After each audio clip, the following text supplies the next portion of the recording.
You are listening to the Fitz and Healthy podcast.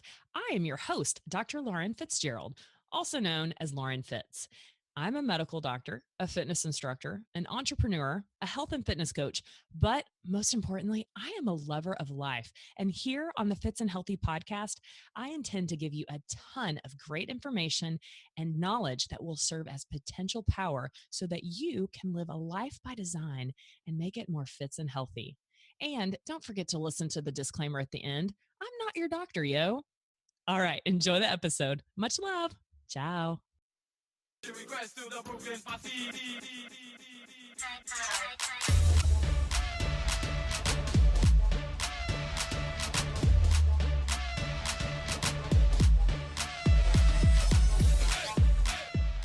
up? What's up? Hey. It's Friday. Hey guys, what's up? Cinthanie and I are together at last. It's been like almost a month, dude. Yeah, I know. Like it's crazy. So last week, of course, I was in San Antonio, Texas, sweating like I forgot I sweated in South Texas. I'll just say that. I was going to say something else, but I'll, I don't know if there's little ears around because it is summertime and we got little ears around. So, so last weekend or last Friday, I was in San Antonio. And then the week before I was in Santa Monica with Chris Downing. And now we're back to our home base. Yeah. And we're ready to answer questions for FITz Friday Q&A. And I don't know if anyone has questions yet, but I want to tell you, I haven't told anyone about my story because for those of you that don't know, we usually record 1 to 2 podcasts on Fridays before we do this FITz Friday Q&A. And so usually we'll take a break and make some lunch or whatever. And we didn't have too much time between now and since we went live. So I went and this is a story I haven't heard yet. Yeah, totally. So I went to go make some Bulletproof Coffee. And then that made me remember the story that I hadn't told anyone. So okay. The trip to Texas and Oklahoma was crazy. Like it was left super early here to get to be with my family. I hadn't seen my sister-in-law and nephews in 4 years. And I literally wanted to just utilize every single second with them. Right. Yeah. So I left early last Thursday morning and then went to Oklahoma early on Sunday for Kelsey's baby shower. And I got to see all of my Oklahoma friends. I actually taught Club FITz on Monday night. Of course, they don't call it Club FITz anymore. But then I left, like my flight out of Oklahoma was at 5 a.m. So that means that I had to get to the airport at 4 a.m. And that means it's about a 30-minute drive to get to the airport. So I literally left at 3:30, which means I woke up at 3 a.m. Oklahoma time, which is 1 a.m. California time. Dang. Yeah. And I taught my class here in Newport Beach at 10:30 a.m. Oh my gosh. Yeah. I was so tired. It's not even funny. And I'm not one that usually can sleep on the plane. Really? I'm weird. Like I have to have perfect sleeping conditions. I have to be laying flat. I have to have it dark. And I can sleep like a champ anywhere. Dude, I wish I could. I fell asleep a few times. I was listening to an audiobook because I flew OKC to Dallas and then Dallas to Orange County. Yeah. But so this chick, she's awesome. I found her. She's daughter of a friend of mine who is a huge dog lover, lives here in Southern California. I messaged Amy and I'm like, I just don't want to put my dogs in a kennel for the time that I travel. And, I travel a lot. And so I found Rebecca. So she's 20-year-old, very responsible young female who just got good head on her shoulders. And my dogs love her. She takes them for walks like 2 hours every day. It's awesome. Yeah. So one thing, cause I let her use my, whatever food and kitchen and whatnot. I was just like, treat my place like it's your own. Right. Yeah. So fast forward to Tuesday morning, I get back. I'm so tired, but I don't have enough time to take a nap before teaching.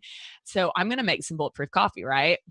So I get my coffee ready and I'm salivating. I'm ready to have it. I'm so tired. I want the boost. I want the taste. Yeah. And, she has used my blender last and she has put it on those of you that have Vitamixes, you can tell where this is going to go.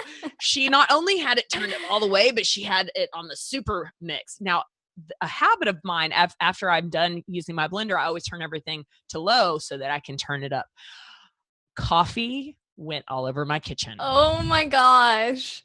I got no coffee because that's how powerful it was. Yeah, it went everywhere. You got a coffee bath, but you didn't even get to drink it. So that made me think of my story. So what's up, guys? Yeah, Friday. Do we have any questions? We don't yet. Lori says, hey girl, hey. Lori's our photographer. Yay! Amber says, Oklahoma, whoop, whoop. Isabel says, welcome back, ladies. We're glad to be back. I know, with our nice podcasting equipment and good internet connection and not some random people walking behind me trying to photobomb at Fiesta, Texas. Yeah. Penelope says that she wishes she could stay in chat, but she has a dance fitness class. Oh, nice. Is this Penelope in New Zealand? Because Penelope K? I'm not sure. Yes, Penelope K. Yep. She's my Kiwi friend. She said she's going to bring out your Kingdom Come track in her class today. Oh, that's an oldie but goodie. Yeah. I just actually did, so for my FITz Pro members, I did choreography to the Katy Perry song Swish Swish and the Iggy Azalea song called Switch. And I love it because I usually don't listen to the words. I usually choose the songs, the beats that I feel, right? Yeah. But the words to both of those I freaking love. So you need to go listen to the words. But then I love doing choreography to songs that people give me ideas for. Like people like, especially my Ride or Die fans that like have been with me this whole time. They know me and they know my kind of music. Right. And so Tammy K, she's one of my biggest Club FITz fans. She messaged me. She's like, girl, have you heard the song? And well, let me just read the name of the song because this will tell you what kind of song it is. Okay. So yeah, it's called, hold up. Okay. It's called, and it's by one of the, I don't know. What's the boy band called? There's so many. His name is Liam Payne, but the song is called Strip That Down, featuring Quavo. He was from One Direction. Yeah, One Direction.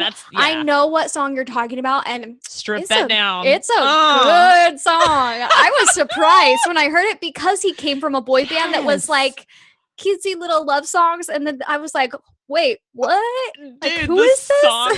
I literally did the choreography in my kitchen on Wednesday night, and we did it yesterday in class. And I think, well, no, I don't think I know, because I've been told by lots of the people, especially my female fans, that they like the choreography that gets them in touch with that sexy diva.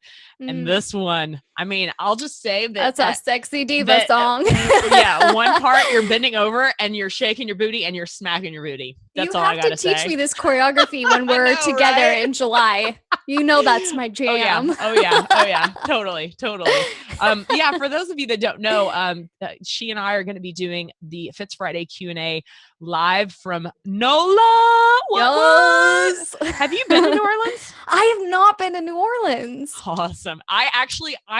I'm going to say that I haven't, because I actually have, but I was 6 years old when I went. Yeah, it doesn't really count. Been to New Orleans. Exactly. Yeah. And in fact, it's funny. Let me tell the story and then we'll get to our questions. But got a couple. So my parents, they had me at like 24, 25. So I've always had parents on the younger side. Yeah. So they're in there, probably they're about 30 at the time.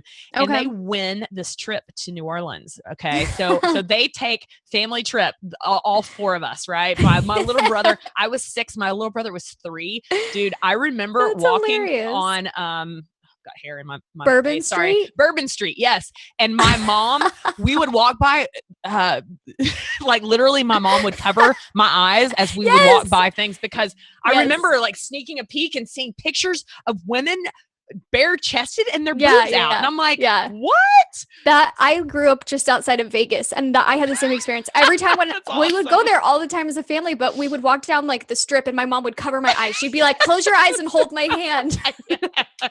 Because because it's just not a kid place. No, it's not. Yeah, and that's funny. Even if you weren't, because I know that you were raised in a religious family as well as I was, but Very even if religious, you're yeah. not raised in a religious family, like there are certain things They're that young you should not eyes. be Yeah. seeing at You that shouldn't age. have to explain that at Exactly. 3 and 6 years old. Exactly. Yeah, So that's my one and only experience in NOLA. So I'm just That's going to say that I've never hilarious. been to NOLA before, Yeah. and I'm really excited about it. Yeah, So. me too. It'll be fun. Okay. So what kind of questions we got? Okay, we got a couple. So Okay. Cherish Brode wants to know. She said, "Hey, ladies, not sure what kind of questions we should ask. Any that are appropriate. Yes. Within reason." Yeah, exactly. But she says, "I have followed high fat, low carb, the MAID diet, and intermittent fasting for a long while, but now I'm 18 weeks pregnant. Congratulations. And just can't seem to feel full, and definitely can't handle the fasted periods without getting sick. I don't want to overeat. Any suggestions on a meal plan to follow, like the 21-day fix or something different?" Okay. So first things first, a great point that I'm so glad you brought up is that people that should not be practicing fasting, you are in that category. Yeah. People that have had history of any kind of eating disorders, so bulimia, anorexia, people that are pregnant, and people that are breastfeeding. Yeah. None of those people should practice fasting, whether it be intermittent fasting or real fasting. And in fact, we, Cinthanie and I just recorded an episode where we discussed the fact that an upcoming episode that we are going to record has everything to do with fasting. So first things first, you shouldn't be doing intermittent fasting pregnant.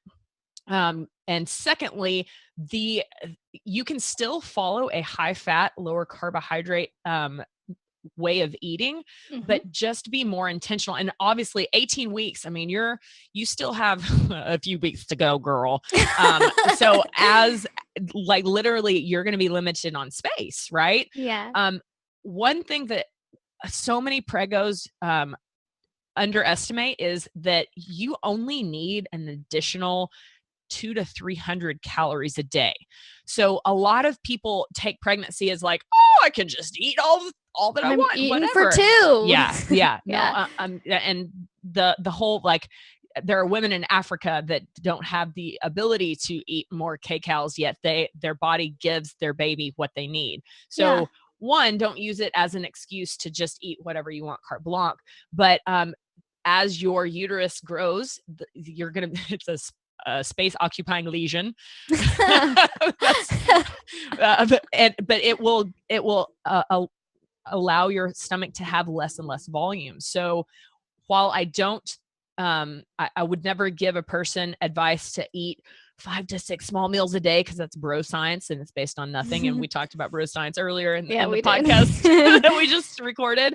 Yeah. But honestly, taking a meal plan like the MAID diet, but making it throughout the day with about 300 extra calories. And I would take them from fat because remember, out of the macronutrients of fat, protein, and carbohydrates, your body can live without carbohydrates. It can't live without fat and protein. Yeah. And those are the two most important macronutrients that you need during pregnancy. So yeah. Cool. We got any more questions? Hopefully that answers your question. And if not, tell us. So Carolyn Jackson from YouTube wants to know, she said, have you heard of pain meds jacking with your hormones? She used your word, jacking. Oh yeah. Cause Carolyn's my girl. And That's awesome. And in fact, she was, cause I saw her, she's in Oklahoma, and she gave me this awesome mug that, like, I love coffee mugs that have sayings. Like Amanda gave me the one that says kind of classy, kind of hood. Yeah. And then Carolyn gave me a mug that says my destiny was to be a girl boss. I'm like, yes, that's awesome. Okay. So absolutely. This is where the way in which we think in 2017, we think that there's a pill for everything. And in fact, every pill that we take affects everything. And what hormones does it affect? Hormones are such a complicated issue because yes, prescription medicine can do all. No. But just because, let's say, A doesn't lead to B doesn't mean that it doesn't have the same outcome of C, meaning that maybe prescription A doesn't actually directly affect your hormones, but it causes, let's say, something like sleep problems, like ADHD medicines. They're stimulants, and oftentimes they will lead to sleep problems. So that sleep problem will jack with your, remember, jack with, because that's my favorite. That's her technical term. Exactly. Will jack with your adrenal glands, which affects your cortisol levels and will affect everything. So yes, the whole concept that I want people to start thinking outside the box is that maybe this medicine or medicines, prescriptions that I believe that I have to be on the rest of my life, maybe I don't have to. Because if you can start to unbelieve that, that's where change starts to happen. Cool. Good to know. So Paige Bryant wants to know, do you have any tips for women with IBS? Oh, yes. Okay. So many. Yes, so many. So first things first, those of you that have IBS, remember that, and Paige, by the way, love you, girl. Yeah, she's so cute. Yeah, I love me some Paige Bryant. That girl, she's the other one that could be my younger sister. You, her, and Tansy, like literally. I love Tansy. I know, I love Tansy too. And all of you can booty shake like you're my little sisters. That's all I'm gonna say. Represent. That being said, so those of you that have IBS, one, know that your condition didn't happen overnight and it won't be cured overnight. Okay. So do not, don't be saddened in the fact that, because I know specifically, Paige has changed the way she eats in the last few months, right? The way in which you have changed, the big changes will accumulate over time and help get rid of your IBS symptoms. That being said, there's always a possibility that there is a particular food group that could be causing specific inflammation instead of just food groups in general. So the typical person that comes to me and has IBS, the first thing that I will ask about is food and excuse me, hydration. So want to make sure that they're adequately being hydrated, and major food groups that I want to make sure that they have cut out, and more now Paige, I know, has cut these out. But if I didn't know Paige and her history, I would immediately go to, okay, I want you to first start with cutting out grains and sugar. Processed, really anything is the first place to start. But gluten in general causes what we know as leaky gut syndrome. And and we've said this before, we'll say it again. Leaky gut does not mean that you are having loose stools. Sometimes it can mean that, but sometimes it can mean that you have a abnormal bloating, or maybe some gas, or maybe like leaky gut has a lot of different faces, if you will. And so much of IBS and problems with and irritable bowel syndrome. Did we ever say exactly what IBS is for those? No, but listeners? Now we did. Yeah, now we did. Irritable bowel syndrome is often a what we call a diagnosis of exclusion. So we rule out the big bad stuff like colon cancer and ulcerative colitis and Crohn's disease and an actual gluten allergy versus a gluten sensitivity.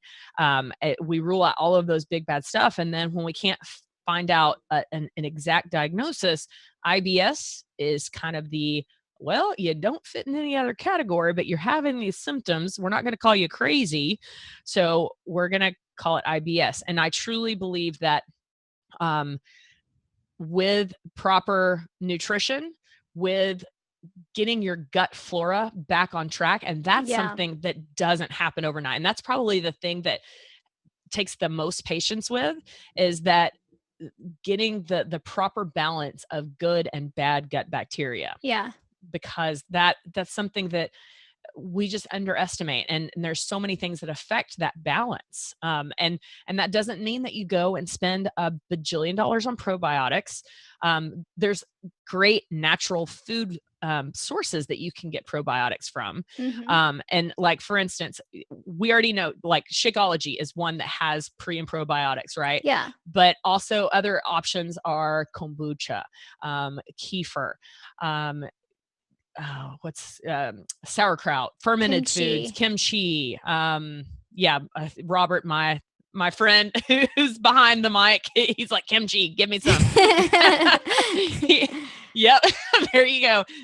Which all of these fermented foods are chock full of bacteria, but good bacteria. And that's where the probiotic comes from. So the whole industry of probiotics is a huge money making industry. And so you can spend a lot of money and literally have it just waste and come out your poop if you're, so but be patient, Paige, and anyone that has IBS, because know that the IBS didn't happen overnight, and it's going to be a process of consistently eating what you're supposed to every day, not feeding your gut the stuff that the bad bacteria want to feed on, like gluten, like sugar, those kind of food categories, and staying away from foods that we know cause inflammation, and grains, gluten, which are the one and the same, refined carbohydrates. So anything that goes through a process, sugar, dairy, essentially elimination diet is a great place to start, and see how you feel, and then slowly add foods back in. So hopefully that helps, Paige. She says she's not patient. I know this. You gonna have you, to girl. be, girl. So I'm not sure who asked it, but it's funny because we just recorded an episode about this exact topic today. Oh boy. But somebody said that they wanted to know how many calories they needed to eat in order to lose weight. Yes. Woohoo! I'm so glad you asked this. Okay. So like she said, we just recorded the episode, and what did we decide to call it? I think it was biology, not physics. Yeah, something like that. So if the whole concept of you need a deficit, because this is where this whole calories in versus calories out concept came from, is that we know that a pound of fat is 3,500 calories. So if we eat less, exercise more, and have a deficit of 3,500 calories, then we'll lose a pound of fat. And that is where, I mean, you guys, I told so many patients, just exercise more and eat less. And it's wrong. It's bad information. And in fact, the closer that you look at the science, and there's no good science because it's wrong, honestly. If it were just as easy as that, everyone would be walking around and not have an obesity problem, right? This is the advice that the government, that doctors, that food companies, all of us have been told for like decades. Yeah. And guess what's happened? We're all obese. We're all battling autoimmune disorders, diabetes, hypertension, cardiac diseases, all of these things that were virtually like rare, if not seen at all, 100 years ago. But now in 2017, I mean, it takes me 2 seconds to think of someone that's diabetic. And it takes me even less time to think about people that are pre-diabetic. Yeah. The fact is that if it were just as easy as a number of calories to eat and balance it with exercise and deficit, all of us would be walking around thin. Yeah. It's not that easy. So this is why we titled the podcast physics, or it's not physics, it's biology, or whatever officially. Something like that. Because if I can get you, person A, to look at your issue with being overweight as a problem with the biology in your body. So that means the hormones and everything that happens the moment that you put that information into your mouth, whether it be food or drink, because that's what you're doing. The food and drink that you put in your mouth is information that tells your body all of these different things, these signals, right? It's not just, hey, I'm 1,200 calories. Because guess what? If I told you, 1,200 1,200 calories, and you take me literally and you go eat 1,200 calories of Oreos every day, guess what's going to happen? It's not going to be good. Yeah. So this is why it's so much more than just the calories that you eat. But we have been ingrained to believe that that's all it is. If you start to learn how the food affects your body, that's where all the change starts. Yeah. And if there's any place to start learning about insulin. And of course, Cinthanie knows that we talked about this, and we're actually going to do an entire podcast just about insulin. But insulin is the hormone that all of our bodies make from our pancreas, except for people that are type 1 diabetics. Okay. That's the difference between type 1 and type 2. Type 1 diabetics, and we think it's autoimmune in nature. All of a sudden their pancreas just is like, I'm done. I'm not going to give you any warning signs. I'm just going to stop making insulin. We can't live without insulin, because insulin is the key that opens the door to our cells to get glucose inside of the cell. Okay. And our bodies are not meant for glucose to be outside of the cell in the bloodstream. Okay. And this is one thing that I talked about on the podcast episode, is that there are more of us that are walking around with insulin insensitivity than we realize. And in fact, I talked about the fact that even though on the outside, I look like a completely normal, healthy person, I got blood work done a couple of years ago when I first started my nutrition exploration. And even though I was normal weight, I mean, literally this doctor looked at me and she's like, you're like the perfect specimen of health. But I already had insulin insensitivity. And that was because of the standard American diet that I was eating. It was telling my body, my biology, that, hey, keep spitting out insulin. And it's not supposed to, that our insulin is not supposed to be spitting out all day, every day. And this is why I say bro science of eating every 2 hours is wrong, because our pancreas was not meant to do that. Yeah. So start, and like I said, I'm sure that this was not the answer that you wanted, because it's way easier to just be like, okay, 1,200 calories and just eat that. But it's not sustainable and it's not right. No, exactly. More importantly, it's not right. All right. So Brandy Farrell wants to know, she said, hey ladies. Hey girl. Hey. Hi girl. Hi. So question about fasting. I'm trying intermittent fasting and I'm questioning what breaks my fast. I'm quitting soda. Yay. And want to try Bulletproof Coffee. Will that break my fast? She says that I'm not typically a coffee drinker and I worried that I won't like it. Tell me I will, please. That's a great question. And there are different, not different answers, but different ways that you can approach it. One, so if you read Dave Asprey's book, The Bulletproof Diet, which that's actually, I believe that's the very first book that I read, 2 or 3 years ago when I first started my exploration of learning nutrition. And he explains the difference of what he calls bulletproof intermittent fasting versus non-bulletproof intermittent fasting. Mm-hmm. And the difference is it keeps you in a state of what we call nutritional ketosis. So ketosis, every single one of us goes into a bit of a ketotic state when we fast, and everyone fasts because you sleep, right? And so some people fast longer than others. Some people, for whatever reason, they don't really understand why, but I don't eat anything past 7 and I don't eat anything until the next morning at breakfast and that happens to be 8:00. Okay. Well, your fasting time is 13 hours without you realizing it, right? So if you were to measure your blood ketones, that's your body, because your body it constantly needs energy, right? And so now it doesn't have any glucose available. So now it starts to burn what's called blood ketones.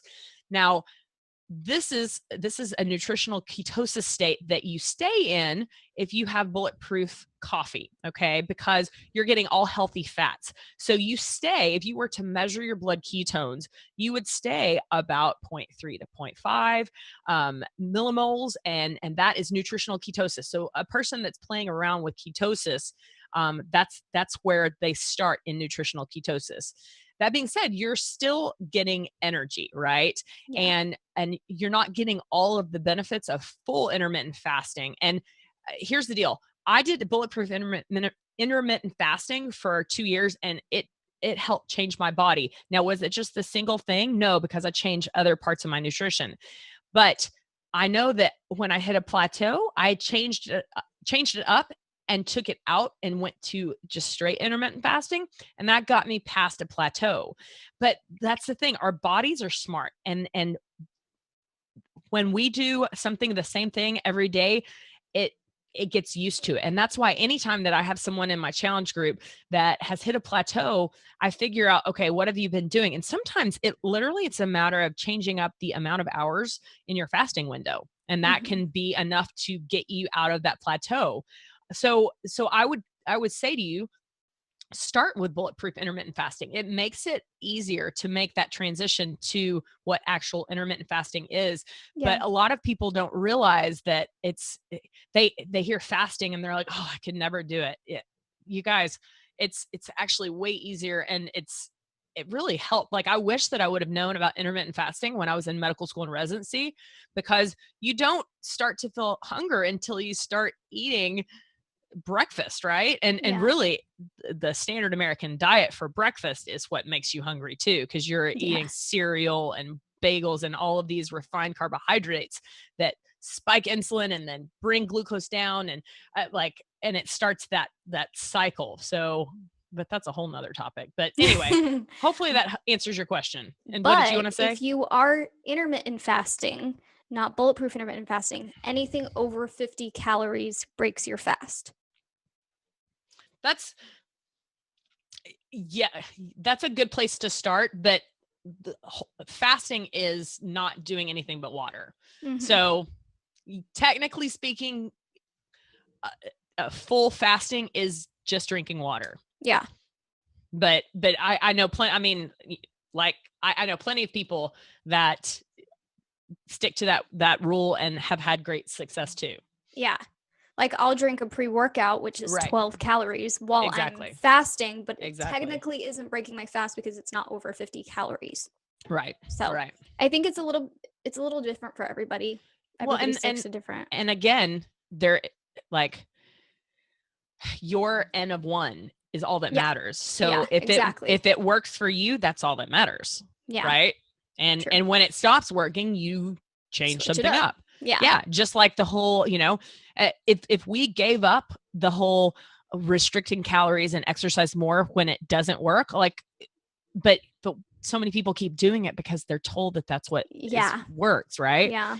If it's not working, change. Yeah. Absolutely. Okay. Next question.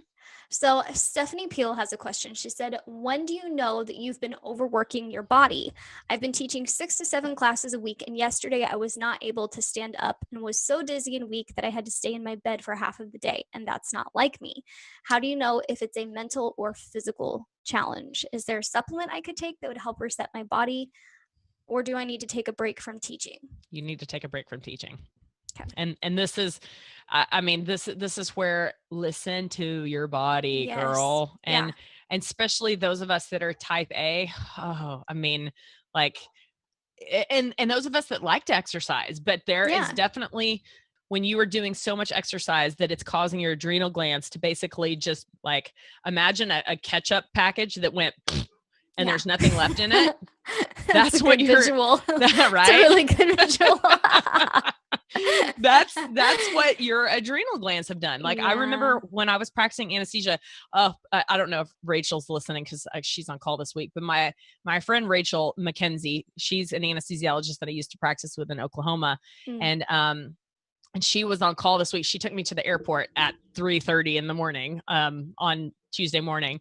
But she had this case, and man, she was telling me about it. This guy was 2 weeks post-op having his valve replaced and a quadruple bypass, and he had air in his bowel, which means that it's an emergent surgery. He has to go to the OR. She's telling me all about it, and just hearing about it made my adrenal glands right. Yeah. But stuff like that will literally deplete your adrenal glands. And I remember that feeling. And it's a common thing that I see in dance fitness instructors that when they tell me that they're teaching so many classes, I'm like, why?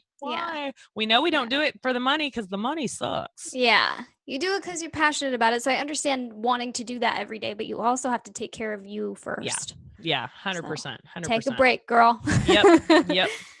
So Tracy Grimes wants to know, she said, love you both. We love you too. Thanks, Tracy. I hear a lot about carb cycling. Is this something for bodybuilders only, or is it something we could all benefit from? Oh, that's actually a great question. We should probably do a whole episode about carb cycling. Yeah, I would love that. There's a lot of good stuff, I don't know if I want to say science, because here's the thing with fasting. You're not going to have what we consider good science, which is a randomized, double-blinded, controlled study that costs a lot of money to do. And that money has to come from someone that's going to benefit from it. And because fasting means that you're not taking in anything, there's no big companies to make money from. So therefore, we will probably never have a really awesome, huge study that shows all of the benefits of fasting. But the fact is that there are there's information and carb cycling as well as fasting. There's not a lot of money to be made in looking at these kind of things. That being said, carb cycling. I'll go back to what I said about the intermittent fasting versus bulletproof intermittent fasting. No, it is not something only for weightlifters. It's something that I think is worth trying. Make sure that because anytime that you record your data, it's hard to argue with the data. And so if you're going to take on carb cycling, I would definitely do it in a methodical way and see how your body reacts. I've talked to some people that can't feel a difference, but don't not try it because you're not into bodybuilding or whatever. It is definitely for anyone and everyone, but just make sure that you have a mentor or someone that's not just bro science that's telling you, how to do it. Makes sense. It's a little bit off topic, but there was a sponsored post on Facebook of this personal trainer that was meal prepping, and it was a video, and he was sitting there with scissors cutting the fat off of his chicken breast, saying how he wanted to control the fats that he eats. And I was like, oh, bro science at its worst. Yes. Although if it's a chicken that was given hormones and antibiotics and that kind of stuff, I wouldn't be eating the fat on that chicken. But he shouldn't be eating that chicken anyway. Right. If it's not, if that's the case, if it's not organic, hormone free, antibiotic free, whatnot. But when you are, if you are in a position where you're eating conventionally raised animals, just know that all of that stuff does live in their fat. So that's why eating, the fatty parts of the beef is awesome if it's a grass-fed, grass-finished cow. Did you watch my my bone broth video yesterday? I didn't, but I'm excited to, because I just use collagen. I don't make bone broth, and I know that I should because it's better, but let me finish out my canister of collagen and I'm going to do it. Fair enough. No, one of my good friends that I've made here, Helen, she has been making bone broth for her family forever, but her recipe is a little bit more complicated.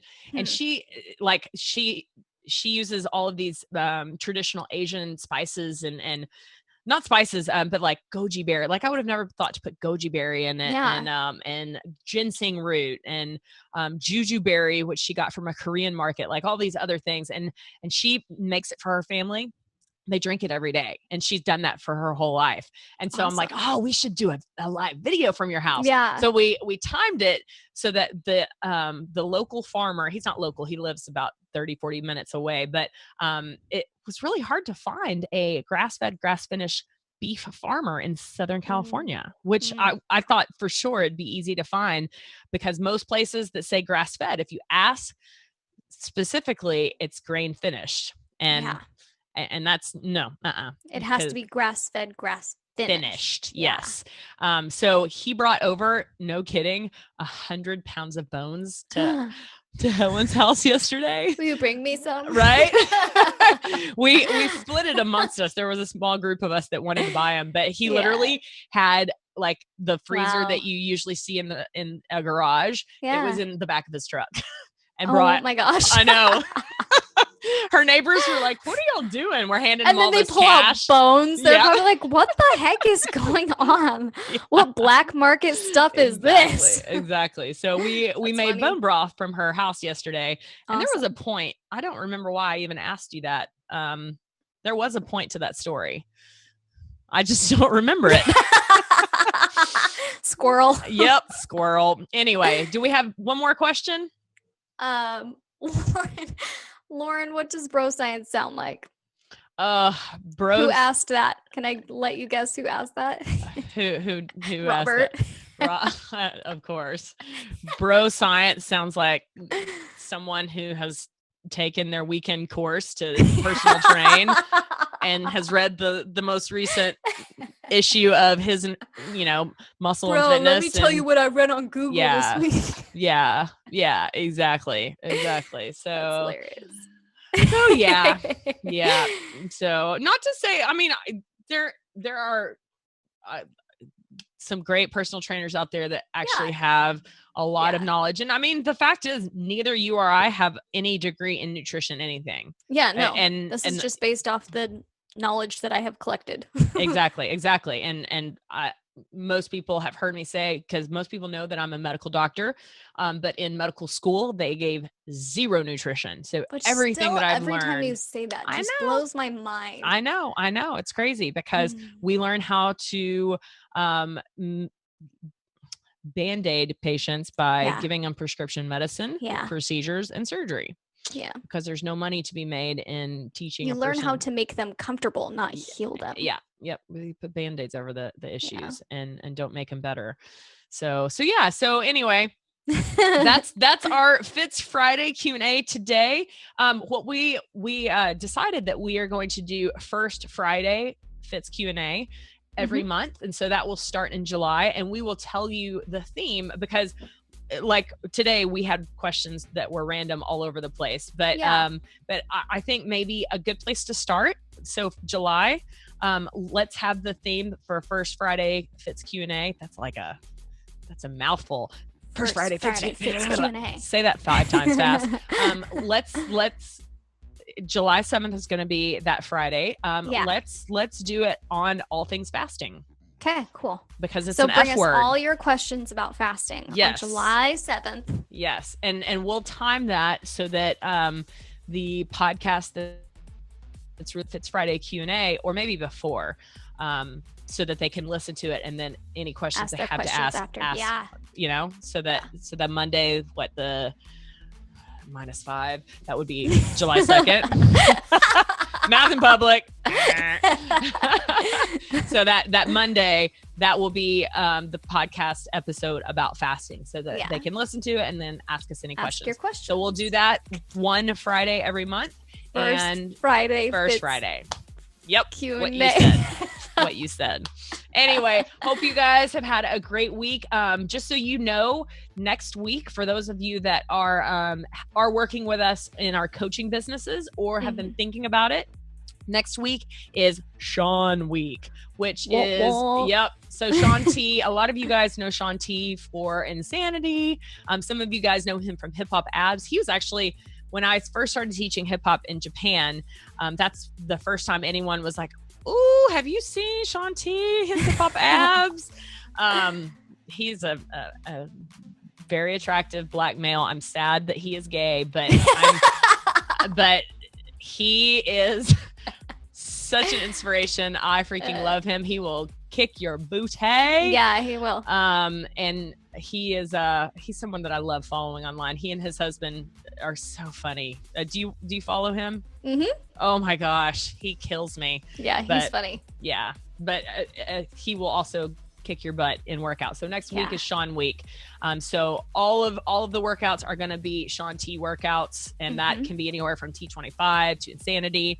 And they're free. Yeah. Oh yeah. Workouts are free. So anyway, hope you guys have a great weekend, and thank you for joining us for FITz Friday Q&A. We will see you guys right here next week at 3 p.m. Central Standard Time. Ciao. Make sure that you find us on social media. You can find Cinthanie on Instagram and Facebook at Cinthanie. So that's CINTHANIE,